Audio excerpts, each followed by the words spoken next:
Hello and welcome to another video, and today we are looking at some more Motogp 20. There's not actually so much gameplay in this time, it's just another trailer, but it's a trailer about the Managerial Career, which obviously is a feature that's been heavily requested since it was introduced in Motogp 17 and hasn't been seen again since. Seems to be back, seems to be even more expanded upon than ever before, so I'll just watch through the trailer and I'll just talk over important bits. The link, obviously, to the original trailer will be in the description. Same with the link to all the other breakdown stuff that I've done to do with Motogp 20. So if you are interested in that, you can go check it out in the description below. Without further ado, we'll head straight into this. So you can hire different staff, it seems, then. So select your personal manager and your staff. The personal manager can influence your sponsorships and contract opportunities, while your technical staff affects the development of your bike throughout the season. So I thought I'd just quickly pause it here. This is basically a quick look at the menu, really. That there's no point glossing over that. It actually looks very similar to obviously the current menu that we have in Motogp 19. It's quite similar. Obviously, they've not changed much. They've just changed a few of the pictures in the menu. To be fair, I'm quite surprised they've got that many pictures to use, really, considering that obviously there's been no racing so far, but they've got some pretty decent ones from pre-season, so I'll give them that. It seems like the historic. They sort of use the same sort of cartoon pictures for them, which I quite liked that last time, so it's nice to see that back. So obviously they all have different stats then that you can pick between.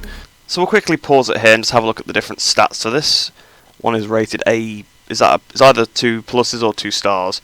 Anyway, so they're rated like an A star, and they've got obviously they all are experts in different areas. So 10 years of experience and a high degree of competence, specialised in managing the aerodynamics of the bike. So this is an aerodynamicist here. So I'm guessing they'll have different effects on the rate of development. So during development tests, the maximum research data you can obtain due to staff synergy is. So staff synergy. So does that mean sort of how well they work together actually can affect how well they sort of would get on together, would work against you?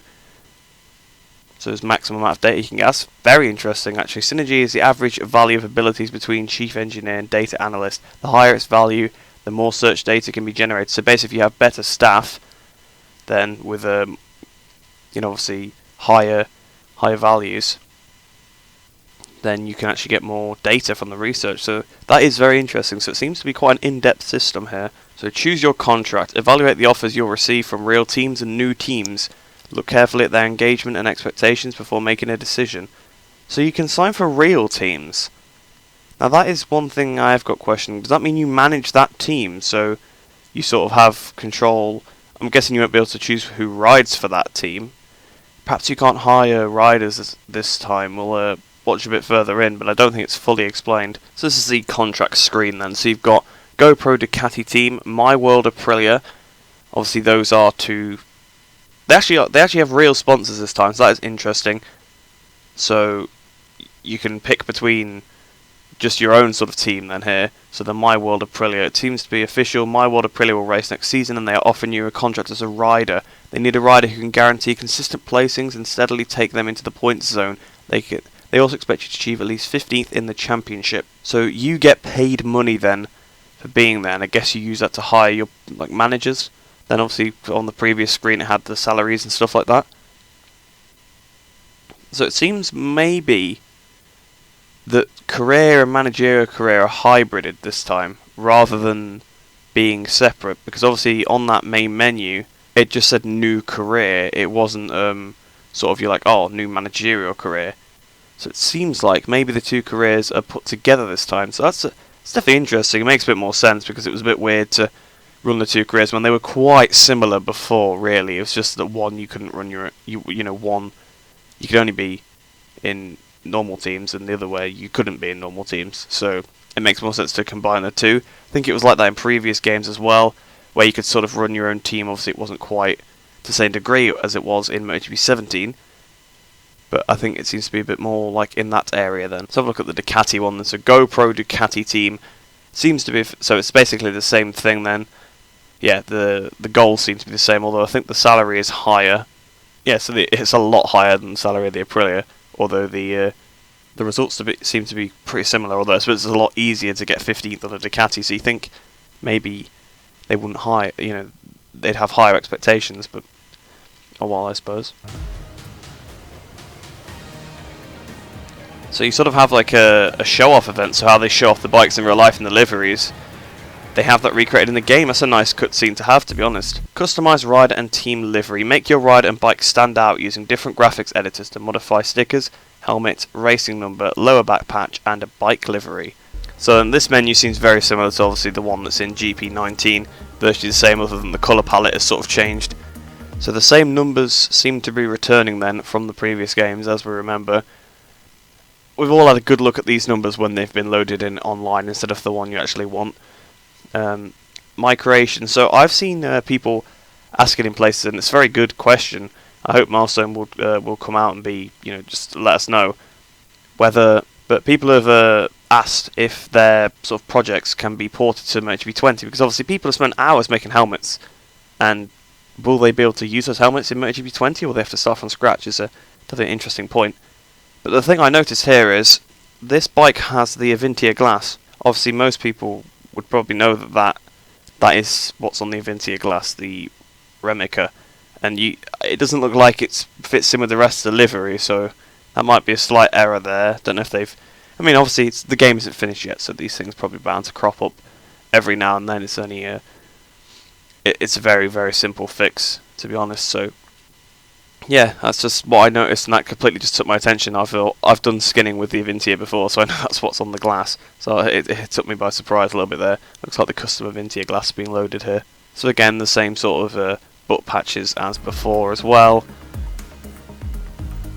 Could you do the knee sliders this year? I don't think you could. So I think knee sliders are a new customization element here, because last year, as far as I'm aware, you could only do the boots and the gloves. And the helmet, obviously, but in terms of changing the colour, but it looks like you can do the knee sliders this year. I could be wrong, I could be just a total idiot, but as far as I was aware, you couldn't change the knee sliders. You could do it on Ride, but you couldn't do it on this game. So obviously you can change your riding style as per usual. That's you can change the number of braking fingers. Again, could you do that this year? I'm not 100% sure. It's nice to have these little touches. So obviously it's not quite the total control that we had in the Ride. It was in Ride 1, I think it was in Ride 2 as well, the proper riding style editor, but it's nice to have these little customization things so you can change the amount of fingers they brake with. I'm guessing it doesn't affect the physics at all, it just visual, but it's nice to have. So this is the changing then of the liveries. I'll talk over the actual video part of this just so you can see it changing in the background. You can change the colours. I'm guessing you can't change the sponsors then, it's sort of left as it is. Test and improve your bike. Take part in the winter and mid-season test to develop your bike. Try up to 3 different packs with various engine and frame combinations to find the perfect settings for your season. So that should be mid-season tests as well as pre-season tests this year. Very interesting. So obviously this looks very similar to how it did in Motogp 19. Of course you get to pick the packs. They all feel a bit different, and then you decide which one you want to go with in the actual season itself. Similar cutscene to normal. Obviously again on the bike, but you don't expect them to change these sorts of things. Another bit of gameplay, the riding style here. Also, we get to see it in Malaysia for the first time as well. Research and development. Improve the components of your bike with the expertise of your technical team. Make key decisions and choose the development strategy that best suits your needs. So this kind of screen reminds me of the F1 game. So if you've played the F1 game, you'll know exactly what I'm talking about. But basically, it's like this. It's like an R&D tree where you can pick an upgrade, and then you have to pick the previous upgrade before you can get the next one. So I'm sure you can see how it's working. I don't have to really explain it, but obviously you can't buy this upgrade without buying this one, and you can't buy this one without buying this one, sort of thing. But these two, you don't need to buy this one to get this one, or this one to get this one, because on different branches. You just need the sort of the parent. I guess it'd be the actual name of it.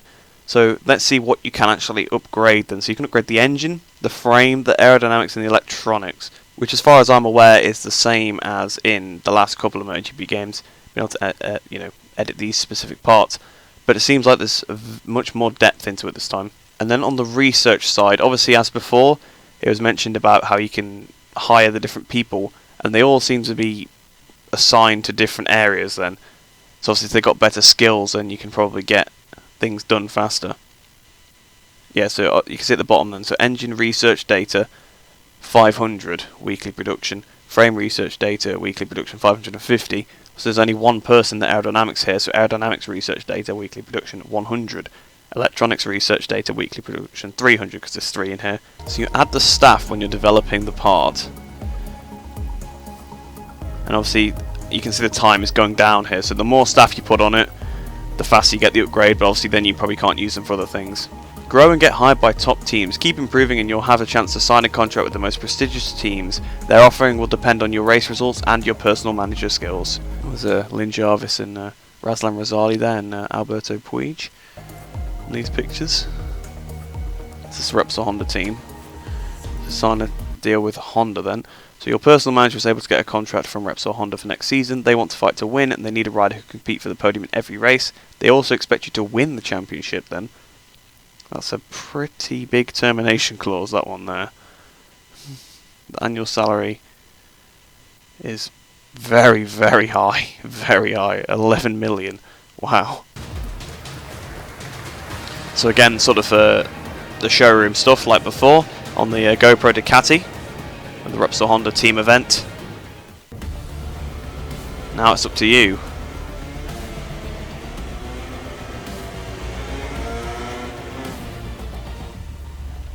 And that's where the trailer ends then. So I've not got a massive amount to say because I was sort of just stopping and saying my thoughts as it came through. So it seems like then obviously when you ride for one of the fake teams, so like the GoPro Ducati or the Aprilia or whatever, you have full control over everything, but we're not shown anything about the official teams. So I'm guessing the R&D may only be for if you're using the fake teams. I'm not 100% sure because they didn't particularly show that. But this is what I was saying earlier about the career mode seeming to be hybrided. So you run your own team if you want to run your own team, and you sign for an official team if you want to do an official career, rather than having 2 different modes for it. It's just within the same one, so you can sort of chop and change however you like. Because obviously if you rode for Repsol Honda or something, and you win the championship, you might get bored and go, you know what, I want to go and start on a bad bike again. You'll have loads of money, obviously, and then you can get the best staff and things like that. So it could be quite interesting. Definitely could be a very interesting prospect here. But I think that has I've pretty much summed up everything I can. Let me know what you guys think in the comments. If you haven't seen my videos before, do feel free to check them out. Like I said, the link to the trailer without me talking over it will be in the description below. Same with all my other breakdown videos if you're interested to see what I think about the physics, the graphics, things like that. Make quite a few videos. Every time Milestone release some footage, I'll be making a video on it, and I have been doing that so far. So hope you've enjoyed that one. Hope you're all staying safe, and I shall see you in the next video.